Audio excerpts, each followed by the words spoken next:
Université Nangu Abrogwa, il est 23 h. Amphithéâtre et salle de travaux dirigés, des cadres d'apprentissage le jour sont transformés en dortoirs à la tombée de la nuit.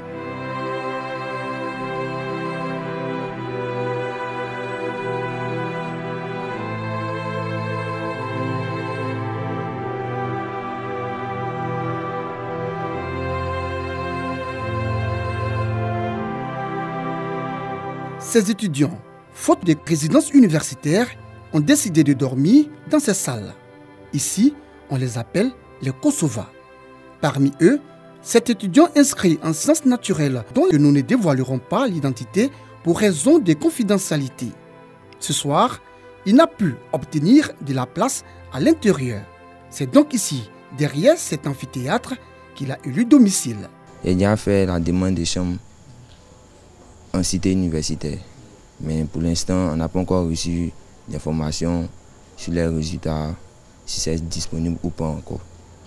Je suis obligé de me débrouiller ici. Dans cette université, tous les étudiants dont les demandes de logement n'ont pas été satisfaites. La nuit, c'est la débrouille pour eux. On est obligé. Il y a même des bêtes qui passent ici, qui tombent sur toi, il y a des salamandres partout. Il y a des barrages, il y a l'odeur qui empeste, mais on est obligé. Il y va de notre avenir. Nous sommes exposés à des cas de vol. Souvent, tu perds d'autres affaires. Tu ne peux que t'en prendre à toi-même. Tu ne peux pas trouver le voleur. Tu es obligé de faire comme ça. À l'université Nangu Abrogwa, les moindres recoins sont occupés. Difficile parfois de se frayer un chemin.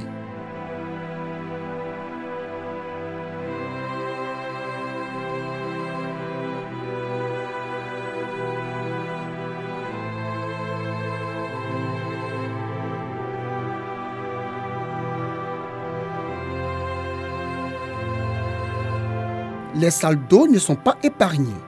Leurs halls servent aussi de dortoirs pour certains étudiants. Ici, ce sont les latrines. Ce sont des latrines qui sont abîmées. Il y a plus de 4 années maintenant. Ils sont dans un état de délabrement très avancé. Ici, les étudiants n'ayant pas de dortoir ont décidé de garder les affaires ici parce que la nature aurait du vide. Donc voici un peu cette toilette-là. Ouais.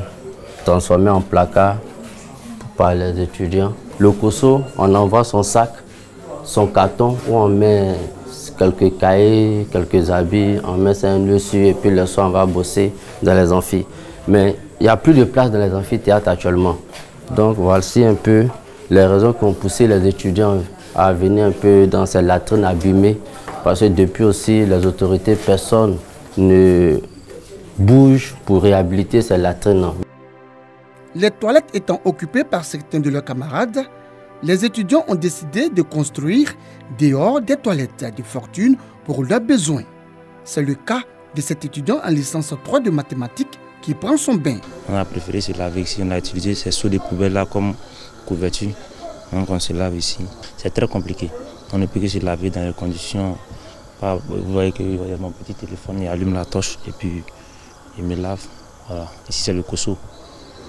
Pour répondre au déficit de chambres dans les résidences universitaires, l'État a pris l'engagement de réhabiliter celles abandonnées depuis la crise post-électorale. Ainsi, sur les 14 résidences universitaires que compte la ville d'Abidjan, 10 ont été mises à la disposition des étudiants à la FESI, Fédération estudiantine et scolaire de Côte d'Ivoire. Beaucoup reste à faire pour héberger un grand nombre d'étudiants. Verser un verre d'eau dans la mer, c'est véritablement ne rien faire. Nous sommes aujourd'hui plus de 65 000 officiellement à l'université de Cocody. Ça, c'est Cocody seulement. À Nangu Abrogwa, nous avons plus de 15 000 étudiants. Le ministère de l'enseignement supérieur, son service lié au logement, devait pouvoir nous faire une stratégie où au moins 50 000 étudiants sont logés. Mais ce n'est pas possible. Non, puisque n'oubliez pas que toutes les chambres sont au nombre de 6 000. Pour les 65 000 étudiants, nous avons 6 000 lits. Pour Ala Sinclair, la situation que vivent les étudiants de l'université Nangu Abrogwa est aussi propre à ceux de l'université Félix Houphouët-Boigny. Aujourd'hui, la FESI a 32 ans. 32 ans plus tard, on ne va pas rester là à casser les cités qui existent parce qu'on en veut d'autres.